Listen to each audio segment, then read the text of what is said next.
मुख्यमंत्र्यांच्या गुरुवारच्या फलटण दौऱ्यामुळे वाहतूक मार्गात बदल. पोलीस अधीक्षक तुषार दोशी यांनी काढली अधिसूचना. फलटण शहर पोलीस ठाणे हद्दीत दिनांक 18 डिसेंबर 2025 रोजी मुख्यमंत्री देवेंद्र फडणवीस यांचा दौरा होणार असून फलटण शहरातील छत्रपती शिवाजी महाराज चौक येथे जाहीर सभा आयोजित करण्यात आली आहे. या सभेसाठी सातारा जिल्ह्यातून सुमारे 35 ते 40 हजार नागरिक उपस्थित राहण्याची शक्यता आहे. त्यामुळे फलटण शहरातील वाहतूक व्यवस्थेत बदल करण्यात आला आहे. पोलीस अधीक्षक तुषार दोशी यांनी बुधवारी सकाळी 11 वाजता अधिसूचना प्रसिद्ध केली आहे. सदर सभा स्थळ हे शहरातील क्रांतीवीर नाना पाटील चौकाच्या शेजारी असून या चौकातून पंढरपूर, पुणे, दहिवडी व बारामतीकडे जाणारे प्रमुख मार्ग असल्याने नेहमी मोठ्या प्रमाणात वाहतूक सुरू असते. सभेच्या दिवशी मोठ्या जनसमुदायामुळे वाहतूक कोंडी होण्याची शक्यता लक्षात घेऊन वाहतूक सुरळीत ठेवण्यासाठी मार्गात तात्पुरते बदल करण्यात आले आहेत. पोलीस अधीक्षक तुषार दोशी यांनी अधिसूचनेत नमूद केले आहे की महाराष्ट्र पोलीस अधिनियम 1951 चे कलम 34 अन्वये प्राप्त अधिकारांचा वापर करून दिनांक 18 रोजी सकाळी 7 वाजल्यापासून ते दुपारी 3 वाजेपर्यंत या कालावधीत वाहतूक मार्गात बदल लागू राहणार आहेत. पंढरपूरकडून लोणंद पुणेकडे जाणारी सर्व वाहतूक श्रीराम साखर कारखाना बायपास रोड, सोमवारपेठ, वजनकाटा, बारामती पूल, जिंती नाकामार्गे वळवण्यात आली आहे. पुणे आणि लोणंदकडून पंढरपूरकडे जाणारी वाहतूक जिंती नाका, बारामती पूल, सोमवारपेठ, वजनकाटा, श्रीराम कारखाना बायपास रोड, पालखी मार्गे जाईल. पंढरपूरकडून बारामतीकडे जाणारी वाहतूक श्रीराम कारखाना बायपास रोड, सोमवारपेठ, वजनकाटा मार्गे जाईल. बारामतीकडून पंढरपूरकडे जाणारी वाहतूक सोमवारपेठ, वजनकाटा, श्रीराम कारखाना बायपास रोड, पालखी मार्गे जाईल. दहिवडीकडून पुणे बारामती तसेच पुणे बारामतीकडून दहिवडीकडे जाणारी वाहतूक नियमितपणे सुरू राहील. बारामती पूल ते दहिवडी चौक दरम्यान नो पार्किंग झोन राहील. छत्रपती शिवाजी महाराज चौकापासून चारही बाजूंनी 500 मीटर परिसरात नो पार्किंग झोन लागू राहील. बारामती चौक, छत्रपती शिवाजी महाराज चौक, क्रांतीवीर नाना पाटील चौक हा मार्ग सर्व प्रकारच्या वाहतुकीसाठी बंद राहील. डॉक्टर बाबासाहेब आंबेडकर चौक ते छत्रपती शिवाजी महाराज चौक हा मार्ग सर्व प्रकारच्या वाहतुकीसाठी बंद राहील. फलटण विमानतळ, गिरवी नाका, रेस्ट हाऊस, सफाई कामगार कॉलनी कॉर्नर, महात्मा फुले चौक, डेक्कन चौक, स्तंभ चौक, डॉक्टर बाबासाहेब आंबेडकर चौक ते छत्रपती शिवाजी महाराज चौक हा संपूर्ण व्हीआयपी मार्ग नो पार्किंग झोन राहील.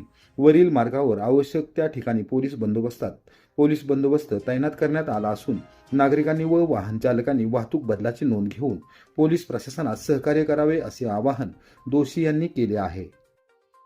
सततच्या पाठपुराव्यामुळे सिडकोच्या घरांच्या दरात 10% कपात. माथाडी कामगारांसाठी मोठा दिलासा. आमदार शशिकांत शिंदे.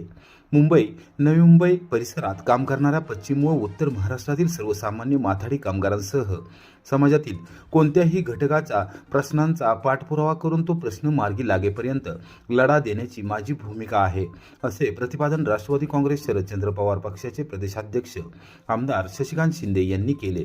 नवी मुंबईतील गोरगरिबांसाठी विशेषतः माथाडी कामगारांसाठी सिडकोकडून उपलब्ध करून देण्यात येणाऱ्या घरांच्या दरात आपल्या सातत्यपूर्ण पाठपुराव्यामुळे तब्बल 10% कपात करण्यात येणार असल्याची माहिती त्यांनी दिली. या निर्णयामुळे हजारो कष्टकरी कामगारांना मोठा दिलासा मिळणार आहे.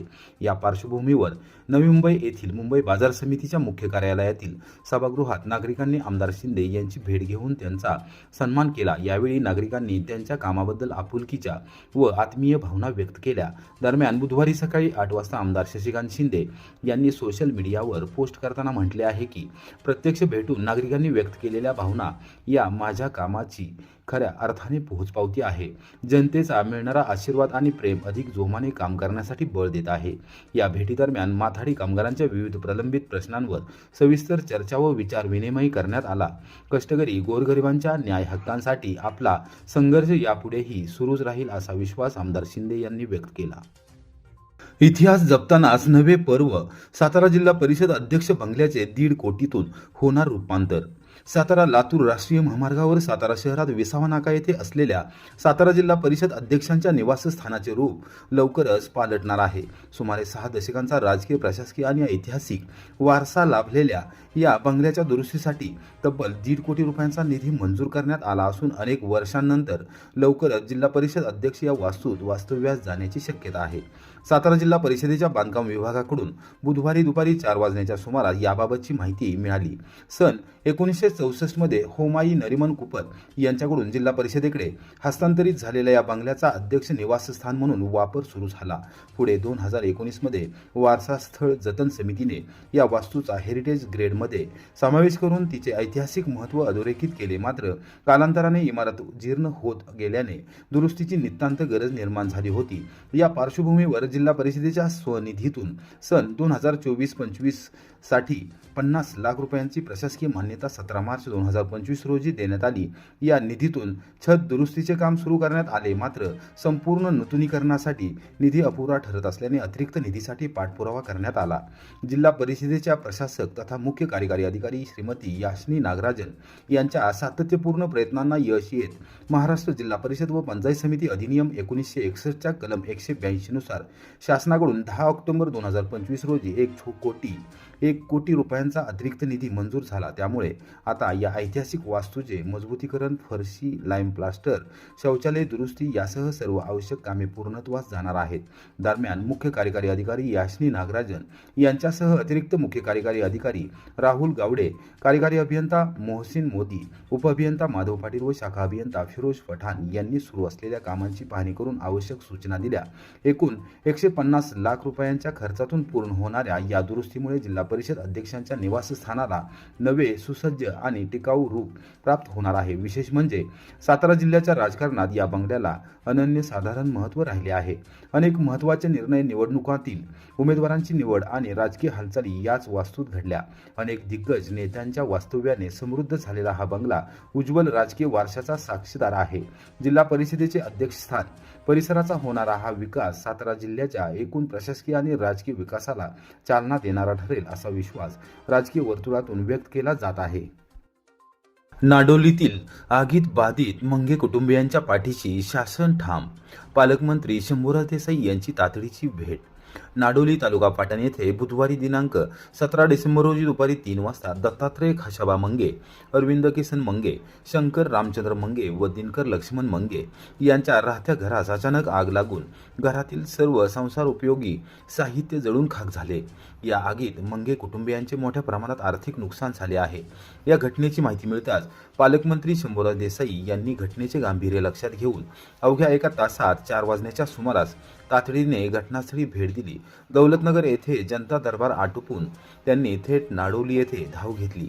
त्यांनी घटनास्थळी पोहोचून परिस्थितीची पाहणी केली व मंगे कुटुंबियांची आपुलकीने विचारपूस केली. या दुर्घटनेबद्दल खेद व्यक्त करत देसाई यांनी मंगे कुटुंबावर ओढवलेल्या संकटाची दखल घेत पालकमंत्री या नात्याने तसेच शासनाच्या वतीने मुख्यमंत्री सहाय्यता निधीतून तातडीने आर्थिक मदत देण्याचे निर्देश संबंधित अधिकाऱ्यांना दिले. तसेच बाधित कुटुंबाला संसारोपयोगी साहित्य, कपडे, ब्लँकेट, चटई व इतर आवश्यक वस्तू तात्काळ उपलब्ध करून देण्याचे आदेशही देण्यात आले.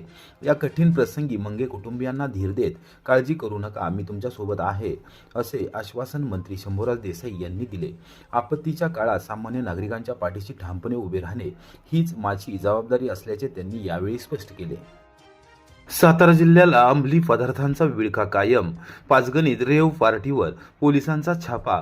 42 लाखांच्या साहित्यासह कोकेन जप्त. पाचगणी पोलीस ठाण्यातून बुधवारी दुपारी 1:30 वाजता मिळालेल्या माहितीनुसार सातारा जिल्ह्यात काही दिवसांपूर्वीच 115 कोटींचे ड्रग्ज सापडल्याची घटना ताजी असतानाच आता जागतिक दर्जाचे पर्यटन स्थळ असलेल्या पाचगणीमध्ये कोकेन जप्त करण्यात आल्याने संपूर्ण जिल्ह्यात खळबळ उडाली आहे. सुमारे 42 लाख रुपये किमतीचे हे कोकेन असल्याचे स्पष्ट झाले आहे. पर्यटनासाठी प्रसिद्ध असलेल्या पाचगणीमध्ये अंमली पदार्थांचे जाळे पसरल्याचे या कारवाईतून समोर आले असून सातारा जिल्ह्याला आता अंमली पदार्थांचा विळखा बसत असल्याचे चित्र दिसत आहे. मिळालेल्या माहितीनुसार पाचगणी पोलिसांनी संशयास्पद हालचालींवर लक्ष ठेवून केलेल्या धडक तपासणी दरम्यान ही मोठी कारवाई केली. एका खासगी ठिकाणी पार्टी करण्यासाठी जमलेल्या नागरिकांकडे अंमली पदार्थ असल्याची खात्री पटल्यानंतर पोलिसांनी हा छापा टाकला. या कारवाईत पोलिसांनी 13 ग्रॅम कोकेन जप्त केले असून यासह महागड्या गाड्या आणि इतर इलेक्ट्रॉनिक साहित्य असा एकूण 42 लाख रुपयांचा मुद्देमाल जप्त करण्यात आला आहे. या कारवाई दरम्यान पोलिसांनी पार्टीसाठी जमलेल्या सुमारे 10 जणांना ताब्यात घेतले असून त्यांची कसून चौकशी सुरू आहे. पर्यटनाच्या नावाखाली साताऱ्यातील थंड हवेच्या ठिकाणी अंमली पदार्थांची विक्री आणि सेवन होत असल्याचे या घटनेने उघड केले आहे. सलग घडणाऱ्या या मोठ्या कारवायांमुळे सातारा जिल्ह्यात पोलीस आता अधिक सतर्क झाले असून या प्रकरणाचे धागेदोरे नेमके कुठपर्यंत पोहोचले आहेत याचा तपास युद्धपातळीवर सुरू आहे.